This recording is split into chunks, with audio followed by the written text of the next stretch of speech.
Class 11th chapter arbitrary relation. अब मैं उसके कुछ मेथड एक्सप्लेन कर रहा।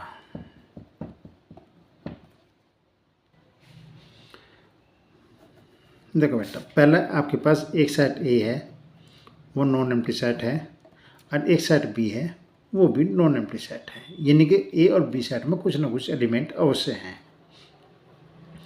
तो जब एक सेट ए है और उससे पहले हम एन लिखते हैं तो उस सेट में नंबर ऑफ एलिमेंट को रिप्रेजेंट करते हैं। हमने मान लिया सेट ए में पी एलिमेंट है और सेट बी में क्यू एलिमेंट है।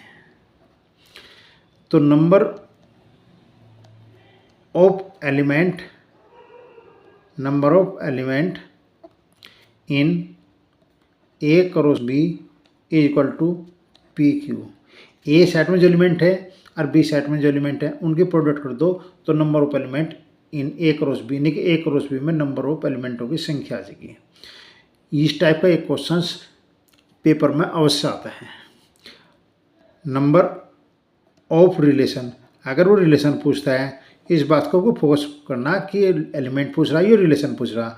Number of relation from A to B, अगर ए से बी पे रिलेशन पूछता है तो जन्म ए क्रॉस बी में जो एलिमेंट है उन्हें 2 की पावर में कर दो। ए क्रॉस बी में जो एलिमेंट है पी क्यू है और रिलेशन के लिए 2 की पावर में उन एलिमेंटों की संख्या कर दो। तो उन एलिमेंटों की संख्या कितनी है बेटा? पी क्यू, तो 2 की पावर में कर दिया। वो रिलेशन कहते हैं या सबसेट कहते हैं। यहाँ रिलेशन के स्थान पे वो सबसेट शब्द भी यूज कर सकता है। अब इसके अकॉर्डिंग में क्वेश्चन करा रहा बेटा, चाहे एमसीक्यू में आवे चाहे कैसे भी क्वेश्चन जरूर आओ। टेस्ट अगर स्कूल क्लास में चल रहे तो उन्हें भी इस टाइप का एक क्वेश्चन जरूर आता है। एक सेट ए है, इसमें मैंने 2 एलिमेंट ले लिए। एक सेट बी है, उसमें एलिमेंट मैंने 3, 4 और 5 ले लिए। तो ए सेट में जो नंबर ऑफ एलिमेंट आई वे 2 आई और बी सेट में जो number of element I way 3 I. A set में नंबर ऑफ एलिमेंट है 2, 1 और 2 हैं और इसमें बेटा 3 एलिमेंट हैं। तो इसका मतलब है नंबर ऑफ एलिमेंट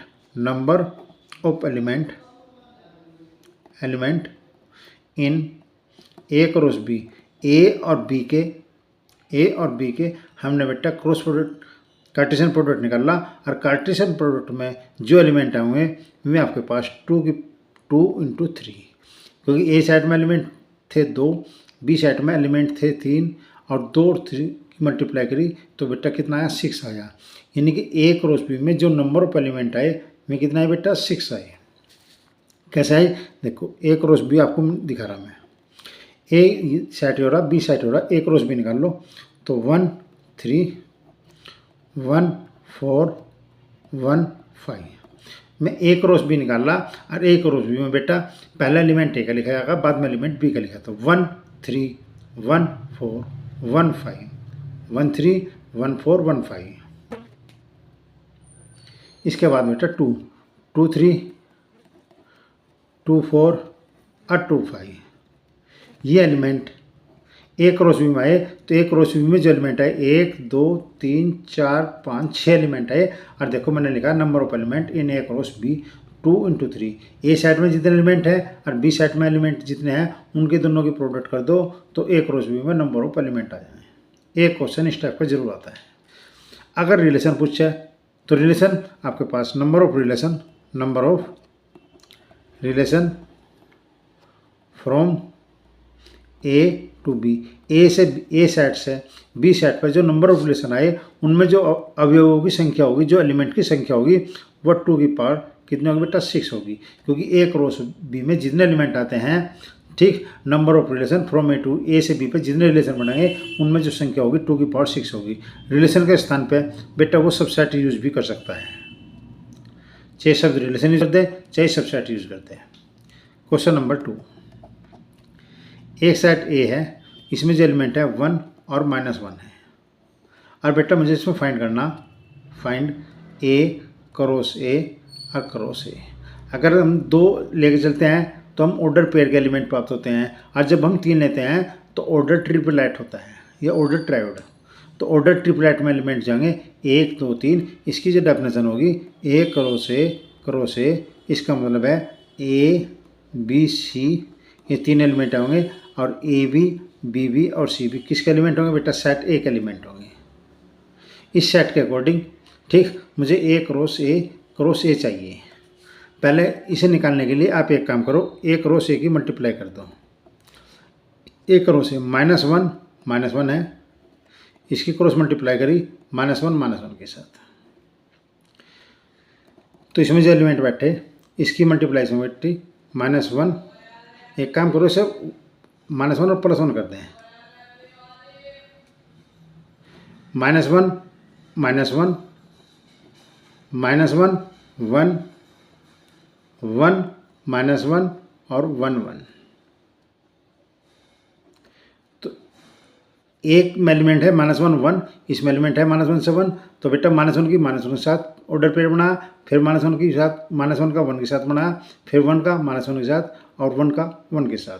तो एक रो से में कितने एलिमेंट आए? 4 एलिमेंट आएंगे। अब एक रो से में फिर आप ए की मल्टीप्लाई कर दो।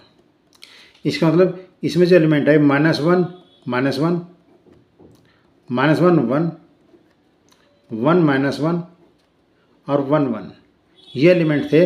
अब इसकी क्रॉस प्रोडक्ट करोगे बेटा किसके साथ? -1 और 1 की।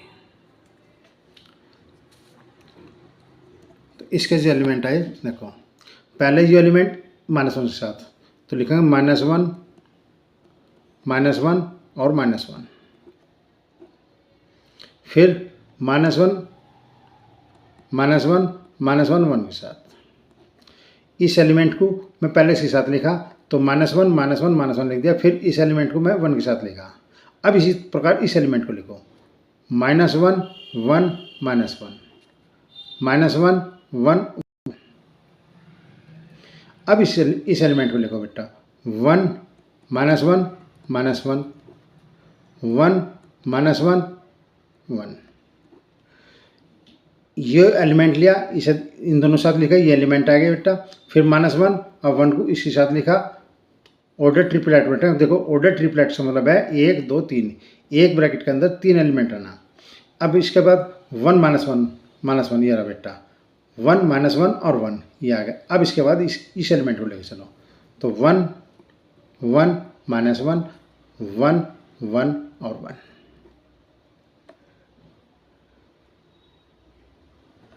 तो एक रो ए में जो एलिमेंट है बेटा ये एलिमेंट है एक रो ए के, क्योंकि ए में एलिमेंट जो है -1 और 1 है। ठीक, एक रो से लगा। अब मैंने कहा था एक रो से को लिखने में ऑर्डर ट्रिपलेट आता है ए बी सी। ए बी और सी तीनों एक एलिमेंट है। देखो A B C A B C A B C A B C. ठीक, तो बेटा ये आपके पास एलिमेंट आ गए। तो ए क्रॉस ए। अब मैं आपसे पूछने लगूँ कि ए क्रॉस ए में नंबर ऑफ एलिमेंट बताओ, तो बेटा ए में कितने एलिमेंट हैं? 2। कितने सेट हैं? 1 2 3 सेट हैं। तो इसमें बेटा नंबर ऑफ एलिमेंट जाएंगे ए क्रॉस ए में कितने एलिमेंट आओगे? 2 के 2।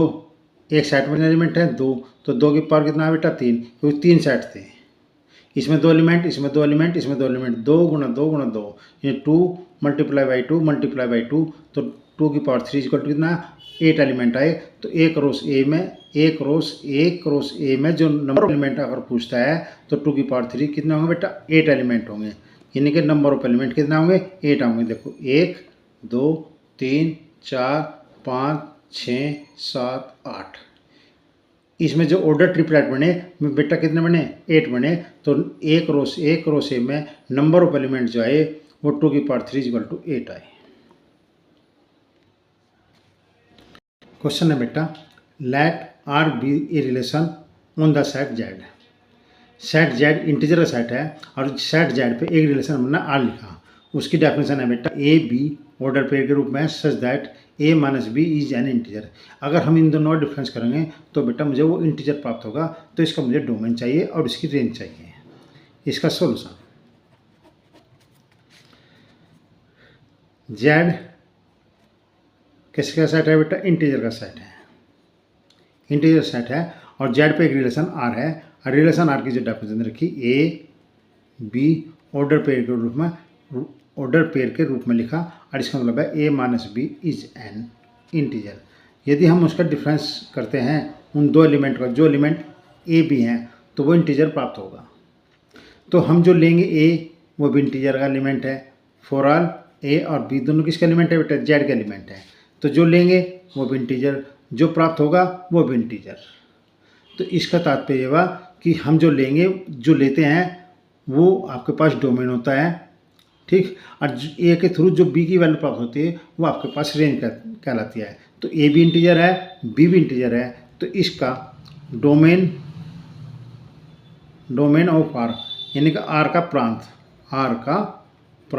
तो आर का जो प्रांत है वो हम क्या लेंगे बेटा? एक एलिमेंट ए लेंगे। तो ए बी दो एलिमेंट लिए, ए जो है डोमेन को रिप्रेजेंट करता है, प्रांत को रिप्रेजेंट करता है, बी जो है वो परिसर को रिप्रेजेंट करता है। तो इसका मतलब ए किसका एलिमेंट है? जेड का एलिमेंट है। तो इसका जो आपके पास प्रांत हुआ वो आपके पास कितना है बेटा? इंटीजर है। कैसा है? इंटीजर है, यानी कि जेड ही होगा। तो इसका जो प्रांत आया वो कितना है?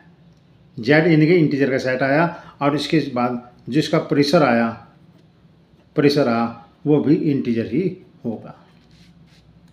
तो ए भी इंटीजर, बी भी इंटीजर, और उसका जो डिफरेंस, दो इंटीजर है उनका डिफरेंस कर लो चाहे सम कर लो, वो इंटीजर ही रहता है। तो प्रत्येक अवस्था में इंटीजर होगा। तो ए जो लेंगे वो भी इंटीजर है, और जो बी लेंगे वो भी इंटीजर है। तो ए किसका एलिमेंट था? इंटीजर का एलिमेंट था, इसलिए डोमेन ऑफ आर इंटीजर आया, और परिसर जो बैठा वो भी बेटा इंटीजर ही बैठा। इसलिए इस क्वेश्चन का रेंज भी और परिसर भी दोनों इंटीजर ही होंगे।